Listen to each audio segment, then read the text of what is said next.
Congressman, well, I'd like to present you with a copy of Mr. Pacepa's latest book. Well, thank you. Well, I'm excited to get it. I'm looking forward to reading it.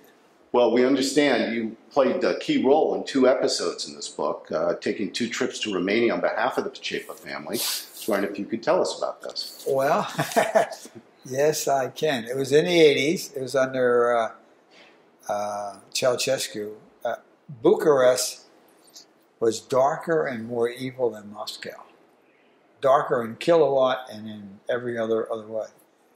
Pacepa came by to see me. He had a disguise on, actually. And he asked me would I go to try to get a message to his daughter. And so Congressman Chris Smith and I flew to Bucharest. We went to the American Embassy. We told them what we were going to do. They took us into the bubble, which is secure, classified. And we explained, and the ambassador and everybody else told us it was a bad idea. Don't do it, shouldn't do it, don't do it. It will do this or do that, and everything else. So Chris Smith and I asked if everyone would leave. They left, and we prayed and said, okay, what do we do here? So I said, what I'm going to do, I'm going to walk down the street. There was the old USIA library there, and I said, we're going to walk down the street. And when I get to the end, because they told us where Pacepa's daughter was, I'm going to either make a turn to go to the house, or I'm going to go the other way. And so I have 4 daughters, and I have a son, and I have kids, you know. And so does Chris Smith. So we walked down, and when we got to the intersection, the end, we bolted for the house. And there was a guard outside, and to make a long story short, and it's all in my book too, I go through this in my book. Police came from everywhere, and we sort of ran and got away. Next morning, the foreign minister just blasted us. Anyway, then when the revolution broke out in 1989, at Christmas, I was in a store buying a television set for my wife. I was looking for a television set that was made in America. I think it was an Emerson set.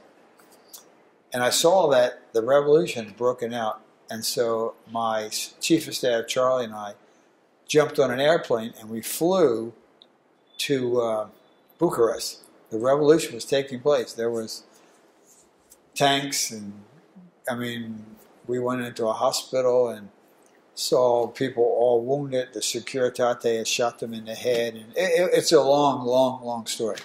But the end result is we met with Dana, and we brought her out. We got on a plane, flew. Everybody from the embassy had left except for the ambassador, Ambassador Punch Green, and about 4 or 5 other people. What we did on that trip was amazing. But at the end, we got Dana with her husband, and we flew from Romania to Frankfurt. At Frankfurt, the FBI, CIA met us, took them away, and the next morning we got on a flight, and they were with us.